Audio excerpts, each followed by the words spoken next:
Welcome to the deep dive. Today we're diving into the world of ham radio, Right.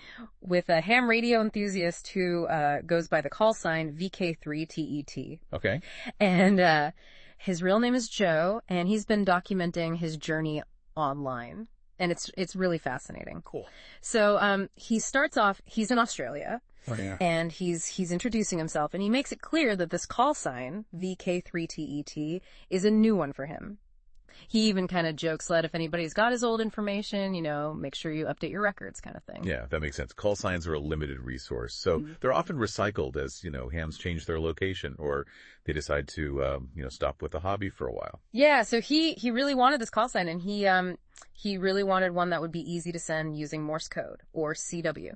Oh, interesting. So, and it's funny because he actually walks us through his reasoning, why he picked this call sign. Like, he was ruling out 2-letter call signs because they just weren't available. But then he also talks about how, he used to kind of dread learning Morse code. It used to be, back in the day, it was a requirement. Yeah. To be able to get your license. Mm-hmm. And he just found it so daunting that he kind of put off the entire hobby for years and years and years. But now he's calling it his next frontier. Wow. That's interesting how that, how our perspectives change. It's funny how something that we dread can become something we're really excited to tackle later on. Right. And I think that's pretty cool. And, and speaking about kind of tackling something, he goes into his equipment setup, which is, he's got this QRP transceiver, which basically means it just transmits very, very low power, just a few watts. Oh, wow. So he's using like a special Morse code key, naturally, and his antenna situation is pretty DIY. It sounds like he's got like this 15-meter length of cable feeding into what he calls his wet noodle antenna. I don't know if you've ever heard that term. A wet noodle antenna? That's a new one? I'm intrigued. I mean, it sounds like he's really, really going for it with this low power setup, which is, it's a unique challenge within ham radio, know, because you're really trying to maximize the efficiency of your equipment and your signal. And that comes through, like, he's very, very much into the technical side of things. I see. Like, he includes descriptions and even schematics for his gear. Wow. He likes to understand how things work. That's great. And get this, he even says that he made a contact using this setup with another station. That's impressive. The reception wasn't perfect, but given the limitations, he was pretty excited about it. Yeah. He was talking about, maybe trying some more ambitious contacts from like a cliff overlooking Port Phillip Bay. Oh, wow.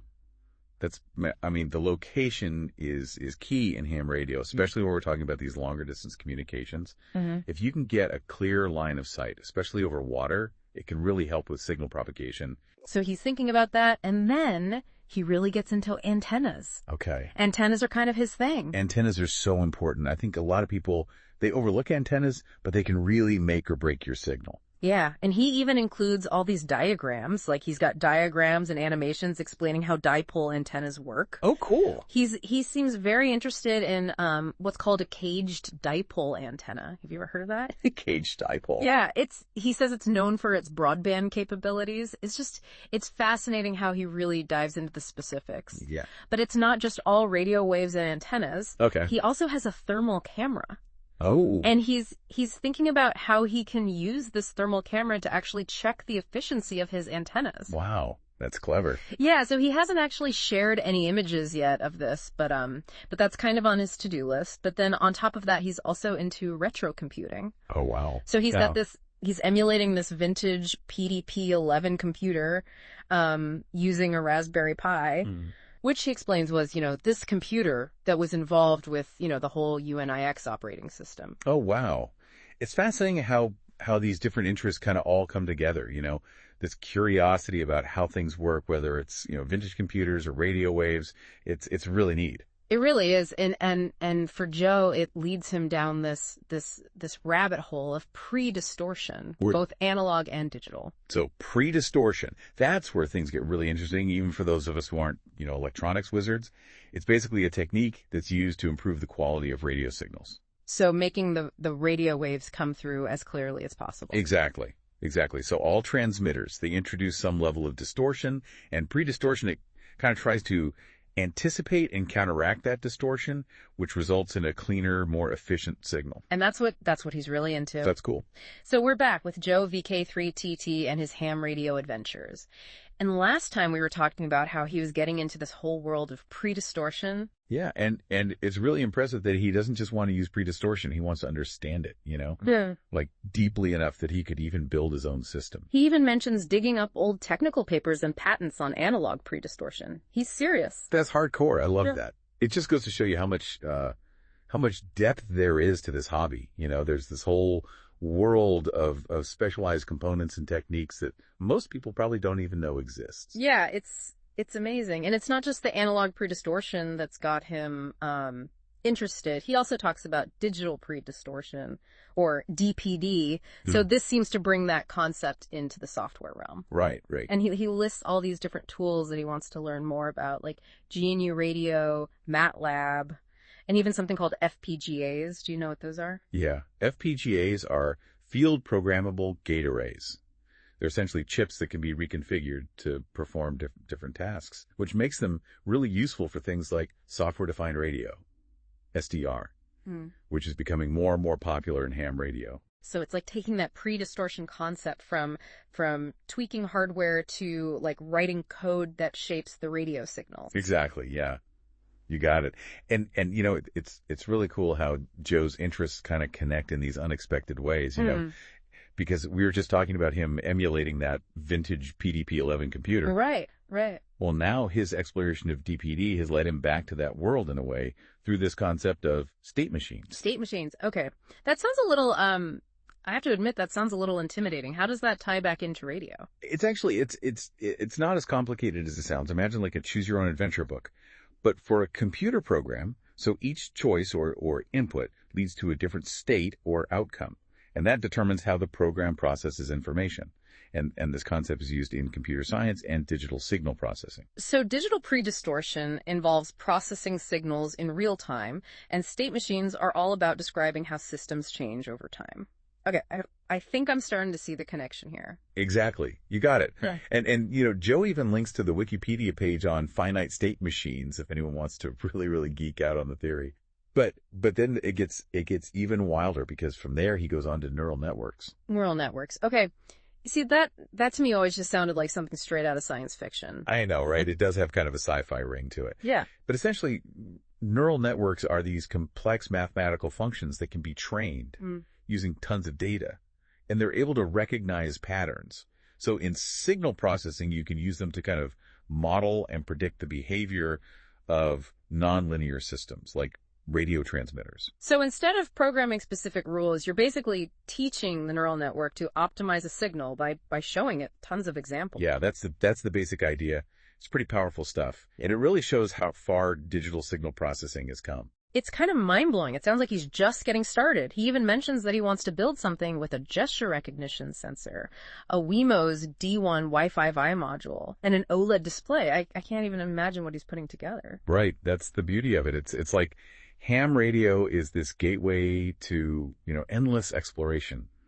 It's always pushing the boundaries of technology and creativity. I love it. It's definitely a lot more than just talking into a microphone. But speaking of, taking a break from all the technical stuff, he also shares this really cool optical illusion with a Rubik's Cube. Oh, cool. It looks three-dimensional, but it's actually just a flat image. It's pretty neat. It's always good to, step back and appreciate the simpler things, the little bit of wonder that we can find in the world around us. It's true. It's true.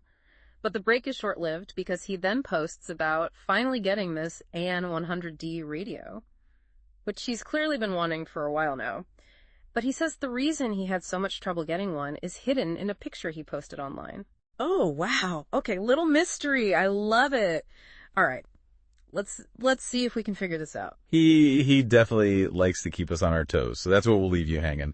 But coming up next, we're going to dive into that mystery of the Anan radio, Joe's quest for the perfect amplifier, and even his adventures in amateur television. Stay tuned. It's about to get even more interesting.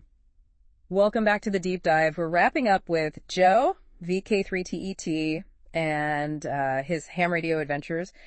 And last we left off, there was a bit of a mystery. He finally got this Anan 100D radio that he's been wanting. Right. He was hinting that the reason he was having so much trouble getting it was hidden in this picture he posted. Well, it turns out it was hidden in plain sight. Okay. He was just working on a really big project at the time, and it was taking up all of his time. That makes sense. So the simplest explanation is the right one. Yeah, it's true.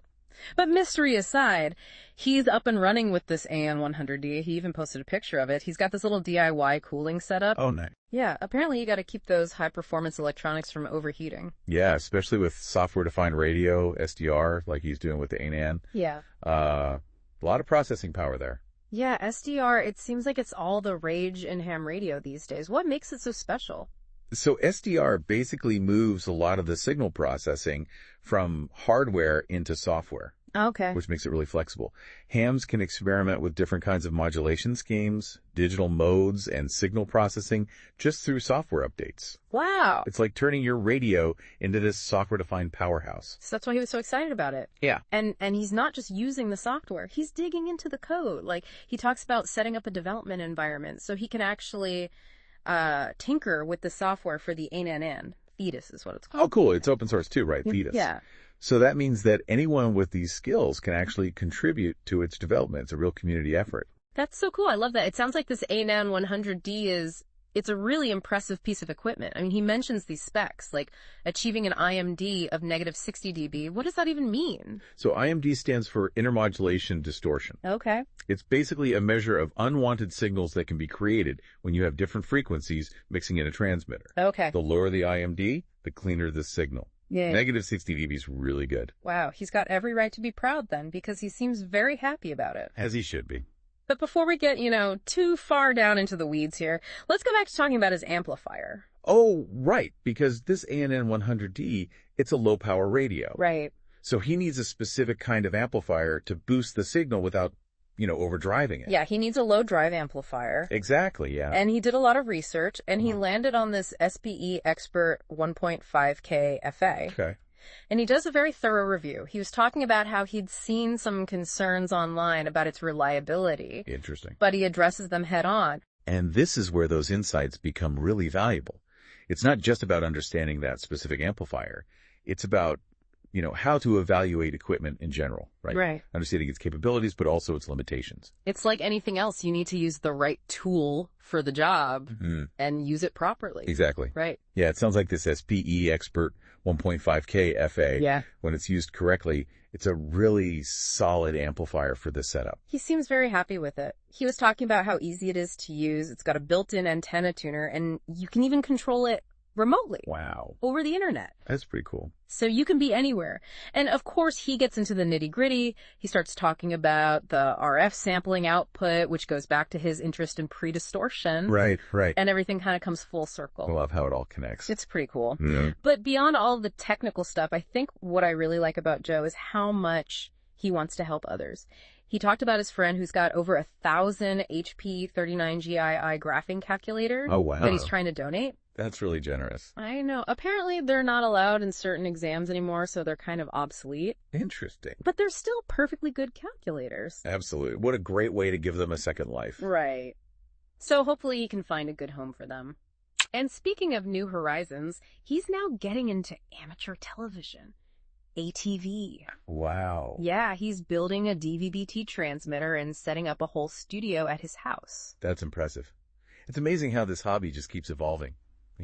Yeah. Embracing these new technologies. It's true. He even said he wants to broadcast on this local repeater, VK3TET. It covers the Melbourne metropolitan area. And then he was talking about this new video switcher processor that he wants to try out. It makes you wonder what he's going to get into next. I know, right? It's inspiring. Joe really embodies that spirit of exploration, lifelong learning that makes the ham radio community so special.